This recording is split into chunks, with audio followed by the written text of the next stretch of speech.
let's talk about some more of this North Carolina crew. Ric wrote in his book, I spoke to my lawyers, Bill Deal in Charlotte and John Taylor in Atlanta, and countersued.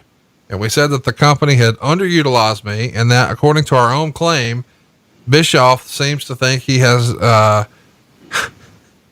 dictatorial authority over Flair. Bischoff's language towards Flair is rude, crude, and socially unacceptable, even in the world of professional wrestling. Ric would continue to say, by tying me up in litigation over a contract that didn't exist, he added WCW was scaring away potential employers like the World Wrestling Federation.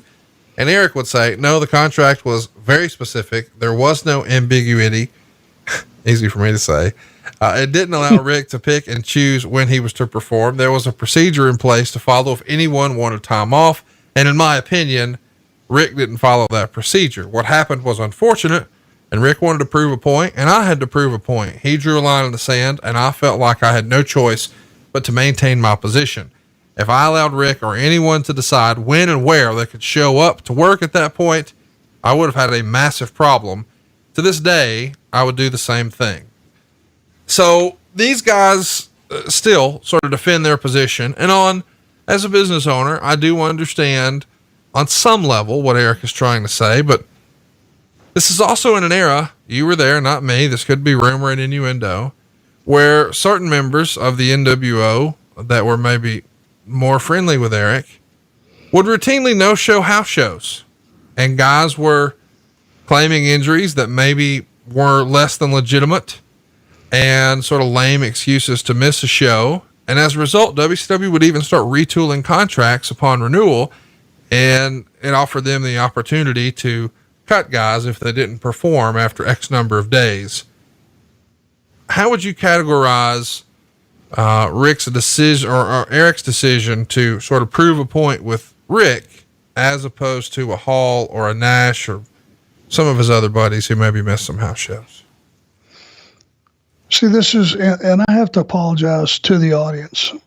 These days and dates and occurrences and all these things are flip-flopping in my mind right now because I wasn't there firsthand to know exactly what the truth was. This would be my question.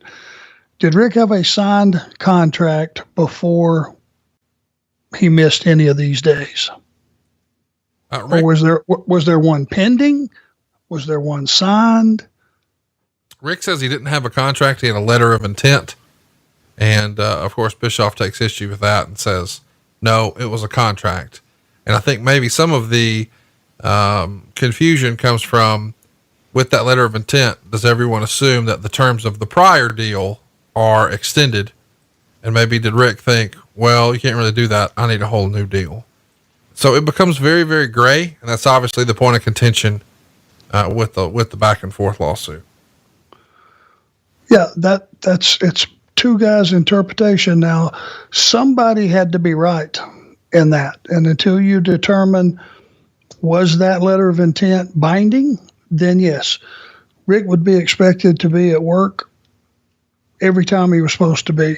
If there really was no contract, if there was just, to me, a letter of intent is almost just like a conversation if no one has signed it. Right. Am I off on that, or no? Because this is not my criteria or expertise. So until you find that out, I don't think you know who really is right in this matter. From your perspective, that's true. And it probably didn't help Flair any when JR mentioned his name on the April 20th show. So 1 week after Bischoff has his public firing speech, JR mentions his name just to stir up the rumors. And it even goes so far that 6 days after that, WWF has a pay-per-view in Greensboro, and JR has told the story that he was actually circling the building thinking about coming in, and the creative that was discussed was they would introduce a decorated wrestling champion sitting here at ringside, and they would go over, and of course you would see Ric Flair there, but instead they would put the microphone in front of Ric Flair's face as sort of a tongue-in-cheek way to get Ric on WWE's pay-per-view. Did you hear that story before? What'd you think of that idea? Well, just hearing it for the first time, I go back to, was he under a contract? Was he under a signed contract to WCW? Well, it's been many times mentioned in the newsletters that he never signed the contract, but he did sign a legally binding document entering negotiations, which would pay him $725,000 in 98 and 99, and then 500 in 2000. And that all comes out again when WCW files a very real lawsuit for $2 million. Okay. Huge numbers.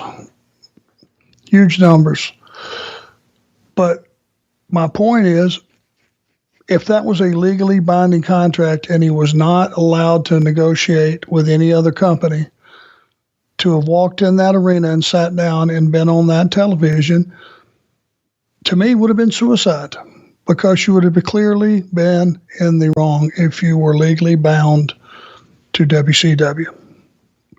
Am I wrong in that? I don't know. I don't think so. But I would think that would just be insanity. And you're also cutting off, now if you do that and you alienate WCW to the point to where they just wash their hands of you, you cut down your negotiating power with WWF. So now, okay, I shoved it up their ass, but I've only got one option. What are you guys going to pay me? Well, they certainly don't have to pay you as much because you have no other options.